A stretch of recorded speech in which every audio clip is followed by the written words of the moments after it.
Hello bookish people, welcome back to my channel. My name is Megan. In today's video, I'm going to be giving you guys a play-by-play of everything that happened in the Inheritance games and the Hawthorne Legacy, so you are ready to read the last book in the trilogy, the Final Gambit. That book released August 30th, which is the day I'm filming this, and I much rather be binging this book right now, but Florida has other plans for me. It is pouring, it is raining, it is lightning, so instead we're going to be going over what happened in these books so we can get ready for the last book. This past week, I reread both of these books. I listened to them on audio. The first time I read them physically and I took notes. I have play-by-play because when I read the second book, it was months after I had read the first book and I forgot so much stuff, and I remember in the beginning I was lost and confused, and I think that's why I rated it 4 stars versus the first one being a 5-star, because I was confused. I don't like to feel confused. So if you know everything that happened in these two books going into it, it's like you read them, you know what happens, but so much time passes, so many books later, you just start to forget details. So don't worry, I got your back. So we are going to start with the Inheritance games, the one that started the YA fantasy. What am I talking about? Although it is kind of fantasy, like whoever just like inherits billions and billions of dollars. But we're going to start off with the YA trilogy of my dreams. This is probably one of my favorite YA series I have ever read. So let's get into it. First, we start off by meeting our main character, Avery. And Avery lives in Connecticut with her half-sister, Libby. And she lives with her sister because her mom recently passed away a year ago and her dad is a deadbeat. She has no idea where he is. She's not in contact with him at all. So she lives with her sister, Libby. And Libby is going through an abusive relationship with a man named Drake. So that leads to Avery being like, I'm done with this. I'm just go live in my car. Avery also likes to play chess with a homeless man in the park, which kind of shows her compassion and all that stuff. And then she goes to school and she gets called to the office and she's like, what? I didn't do anything wrong. And who is waiting for her in the office but Grayson Hawthorne, one of the 4 grandsons of Tobias Hawthorne. And he is there to let Avery know that her presence is required at the reading of his grandfather's will in Texas. And Avery is super confused because she's like, what? I don't know who you are. I don't know who your grandfather is. I've never even been to Texas. What is happening? What could I possibly inherit from this man that I know nothing about? And why would he leave me, some random girl, any amount of money or anything at all? How does he even know that I exist? So Avery goes to Texas for the reading of Tobias Hawthorne's will, and shit gets wild. She inherits $46.2 billion from Tobias Hawthorne, and his family is pretty much disinherited. His daughters get enough money to pay off their debts, and I think the grandsons get about 100 grand each, but for the most part, they're disinherited compared to the fact that she is now receiving billions of dollars. And also, Tobias Hawthorne's security guard, Orrin, is gonna stay on as Avery's security guard as well. So she's basically just taking over Tobias Hawthorne's position because she inherits his house, she inherits his money, she inherits his security, his hotels, his other houses, his football team. She inherits everything. But the condition of her inheritance is she has to live in the Hawthorne house for a full year, and then the money will be hers free and clear. But also part of her living in the house is the family also has to live in the house with her for this full year. So of course, his whole family is very skeptical of Avery. They're like, who are you? Why did they leave you? Why did he leave you everything? And so they run a DNA test to see if she's like some secret love child, secret relative, but she has no DNA in common with Tobias Hawthorne. So they know something else is going on, something weird. Now, Tobias Hawthorne was known for playing games with his grandsons, like riddles and clues and puzzles. So all 4 grandsons view Avery as another riddle, clue, and puzzle that Tobias Hawthorne left behind, his last one yet. And they want to solve, they are trying to solve it. Why did Avery inherit all this money? Now that Avery is living in Texas, she has to go to a new school. She goes to a private school where she meets a girl named Thea, and Thea tells Avery to be careful hanging out with the Hawthorne boys and to be careful hanging out in the Hawthorne house because the last girl that hung out with those boys ended up dead. Her name is Emily. And Avery that's another mystery kind of within this book, and that's one of the things I really like about the series is it's like there's mini mysteries within the overarching mystery as well. So that is kind of one of the mystery focuses of this book, is learning about who this girl is, how she was connected to the Hawthorne brothers, and how did she die. To start their journey into trying to solve this puzzle of why he left Avery this money, they all look at the letters that Tobias Hawthorne had left him. He even left one for Avery. And from there, they decide to go look at previous versions of Tobias Hawthorne's will to see if there's any clues within those. So they go to see his red will. When they go see his will, she learns that 20 years ago, Tobias Hawthorne had disinherited his entire family. And of course, Avery's not 20, so he had disinherited his whole family before Avery was even born. Also, during this looking at his old will, she realizes that each of the Hawthorne grandsons, their middle names point to a location on the estate, which leads Avery and one of the grandsons, Jameson, to go into the forest to search for clues to try to solve this puzzle. And while they're in there, they are shot at. And there's trees, so one of the bullets hits a tree, bark goes flying and hits Avery, and she is injured. So they rush her back to the house of the Loftlins, which are the caretakers of the Hawthorne estate, and there Avery is treated for her wounds, and her and Jameson make out for the first time. This is the start of the love triangle between Jameson, Grayson, and Avery. Oren is skeptical of everybody who is trying to kill Avery. He thinks it could be somebody who's living on the Hawthorne estate, so he wants to keep her attack on the down low. So they create a trap to try to lure Avery's attacker out. And through this, they learn that Drake is her attacker. Drake, remember, is Libby's abusive ex-boyfriend. And so assuming he was the person who shot at Avery in the woods, it raises a lot of questions. Who let him onto the property? Because there's a lot of security to get onto the property. So there's no way Drake would just be able to sneak on. He had to have help from the inside, which makes them suspicious of everyone in the Hawthorne estate yet again. So even though it wasn't someone in the house, you're still skeptical of the people in the house. Also during this time, we learn that Avery's birthday is October 18th, which is the same day that Emily had died. So Jameson and Grayson kind of assume that their grandfather is trying to punish them for Emily's death, and they chose Avery because Avery's birthday just happens to be the day that Emily died. So he chose her for this sick, twisted game. That's what they're assuming. We finally get to Emily's backstory of what happened between her and the brothers. Essentially, there was a love triangle between Emily, Jameson, and Grayson. Emily also had a pre-existing heart condition, and she asked Jameson to take her cliff diving, and he said no, and they broke it off, and she went to Grayson and said, I choose you. I want to be with you. I don't want to be with Jameson. Will you please take me cliff diving? And Grayson says, yes, let's go do it. So they go cliff diving, and when Emily jumps off the cliff, she has a issue with her heart because, again, she has pre-existing heart conditions. Cliff diving was way too much for her, and she died on that day. And then both of the brothers blame themselves for her death. So again, because they keep finding the clue 1018 everywhere, they're assuming that it has to do with Emily's death and not Avery's birthday, that Avery is just lucky that she was born on October 18th. Next in the book, we learn about Drake, who was actually hired by Sky Hawthorne, who is Grayson's mother, and she hired him to kill Avery. So Avery and Grayson have a talk about it, and Avery wants to go to security and tell them, but Grayson says, please let me handle it on my own, and Grayson actually gives his mom an ultimatum and makes her move out of the house, so she is no longer living at the Hawthorne estate. Now at the very end, all four grandsons and Avery are required to open the final puzzle to solve the final puzzle. And what they do is they scramble Avery's name, which is Avery Kylie Grams, and that, once they scramble all the words together, also can mean a very risky gamble. Same letters, same different phrase. Avery Kylie Grams, a very risky gamble. So they use that to open the box, and within that box contains new letters for everyone. During this time, Avery also has a flashback moment where she remembers she actually met Tobias Hawthorne when she was 6 years old, and she realizes that he's been kind of keeping tabs on her ever since. Throughout the book, I don't think I mentioned this, but throughout the book we learn that Tobias Hawthorne had another son, and his name he went by Toby. Tobias Hawthorne II went by Toby, and he had died on a fire, but his body was never recovered. They just think his body was just too burned to be recovered.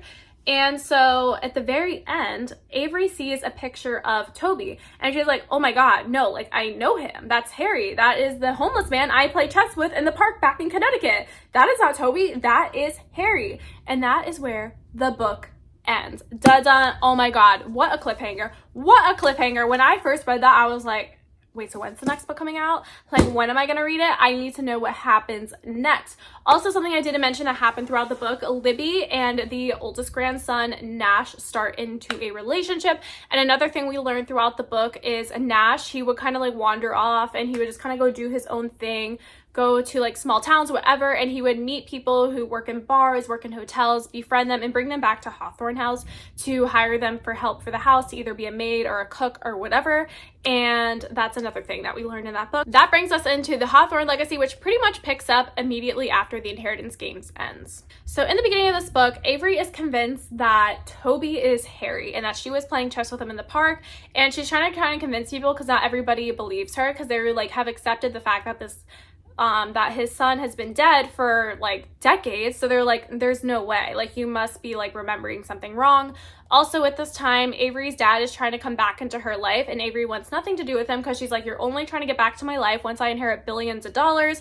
But Libby's like, no, like I'm gonna give him a chance, and Avery's like, that's fine, you give him a chance, but I want nothing to do with him, and he's not getting any money. So in Hawthorne Estate, Avery, Jameson, and Xander, they all come together and they decide they are gonna go into Toby's wing of the house. Now, when Toby passed away, Tobias Hawthorne had bricked up his whole wing, so no one was able to go in there.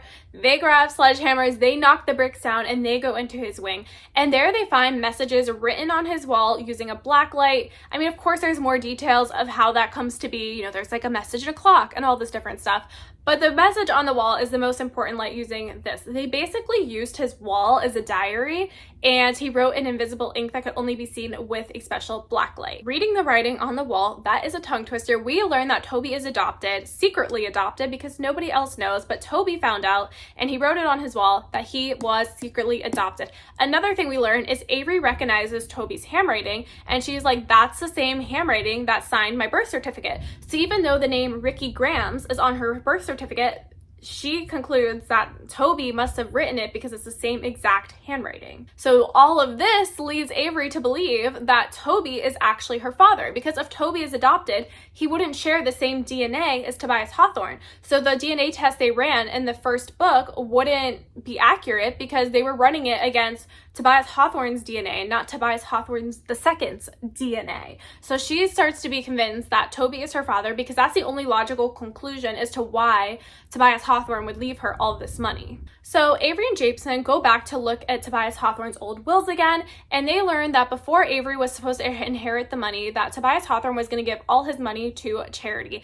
And they specifically look at 4 charities, and these charities had to do with the kids who died on the island. They also discover that the 4 grandsons' names have another meaning. Remember in the first book, their middle names pointed to specific locations on the estate? Well, now we learn that their first names are actually the last names of their fathers. So, for example, Grayson's dad, his name is Sheffield Grayson, so Sky decided to name her kid Grayson. They also learn that Sky is this doesn't have to do with the will, this is just something they also learn. Sky is secretly sleeping with Ricky Grams, Avery's dad, in an attempt to make a baby, because if she has a baby, she thinks that will be a way to get Tobias Hawthorne's fortune back away from Avery, because she'll be like, there is another heir.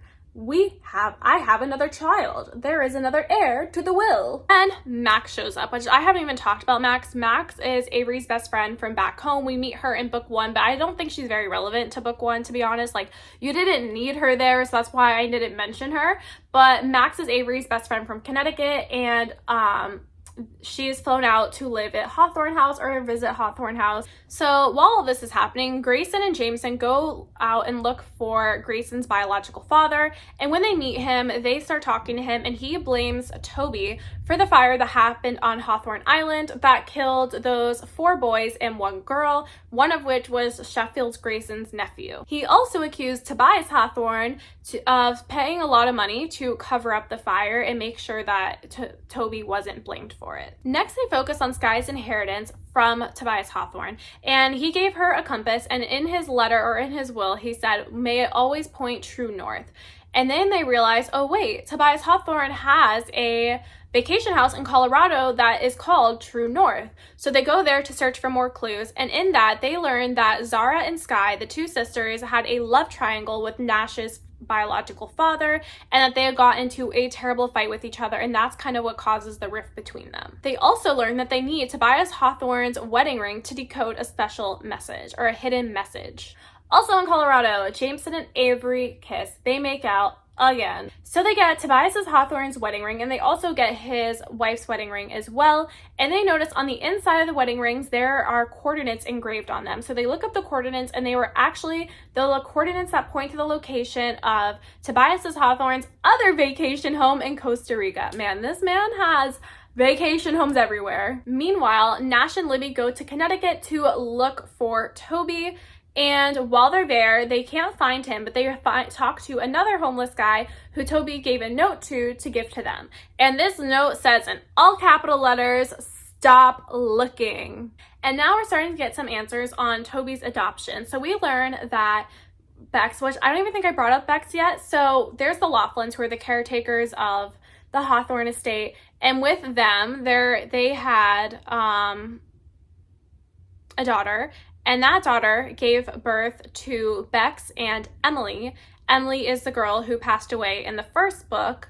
And Thea is related to them because Bex and Thea are a couple. So they're together. Anyway, so we also learned that Bex's birth mother is also Toby's birth mother as well. Next, Grayson and Avery do an interview together, and while they're doing the interview, Avery almost lets information slip that she shouldn't slip. So Grayson panics, and then he kisses her during the interview to stop her from getting this information out there. And it's like, it's just like furthering the love triangle. But we all know who's gonna win the love triangle. It's Jameson. Like, obviously, like, Grayson and Avery kiss once in that moment. And, like, before that's just a flirtation. But what her and Jameson have is just more than that. I think maybe just because they've made out more than that. It's really hard to root for love triangles in YA. Like, I love YA, but it's hard to root for love triangles because there's always, like, an obvious winner. And obviously it's Jameson. But I thought I'd mention it because it furthers the love triangle. Next, Libby and Nash go to Costa Rica to the vacation house where they meet Nash's birth father, who's been kind of the caretaker for that house. And he tells them that Toby and Avery's birth mother, her name is Hannah, had a relationship. And Avery's aunt is Kaylee Rooney. Kaylee Rooney is the girl that died on the fire on Hawthorne Island. So it's all starting to connect now. So what happened with the fire is Toby had poured gasoline all over the house, and then lightning struck the house, and then it caused a huge fire, and he felt really guilty over that. And after the fire happens, Hannah, Avery's birth mother, kind of nurses Toby back to health because he didn't want to go back to his family. So Avery was also at Costa Rica at this time, but she can't be there for very long because there's rules about how long she can spend nights away from the Hawthorne house in order to get her inheritance. So she's about to leave Costa Rica after learning all this information, and as she's going to get on a plane, a bomb explodes and she goes into a coma for a whole week. It is crazy how much shit happens in this book. Like, oh my god, like there's this, then a bomb explodes. Avery was shot at the first book. She was almost killed by a bomb in the second book. So Ricky and Skye are arrested for planting the bomb that was almost killed Avery, but then we learn it actually wasn't. Actually, we don't learn this right away. It's later in the book, but later in the book it is revealed that it wasn't Skye and Ricky who planted the bomb to kill Avery. It was actually Sheffield Grayson, Grayson's biological father. And then the DNA results come back. Avery is not the biological daughter of Toby. Ricky Grams is her biological father. So even though Toby signed Ricky's name on the birth certificate, he has nothing to do with her as a daughter. If that makes sense. Like, there's no matching DNA. So after all this chaos, and back at the Hawthorne estate, there is a new maid named Melly, and she knocks out Avery with chloroform. And when Avery wakes up, she is tied to a chair, and who is standing in front of her but Sheffield Grayson. Sheffield reveals that he just did this to Avery because his goal is to lure Toby out of hiding because he thinks he is responsible for the fire on Hawthorne Island and he wants him to pay. So Avery goes, like, that's cool, like, I get what you're trying to do here, but I'm not Toby's daughter. And he's like, yes, you are. I have a DNA test to prove you're Toby's daughter.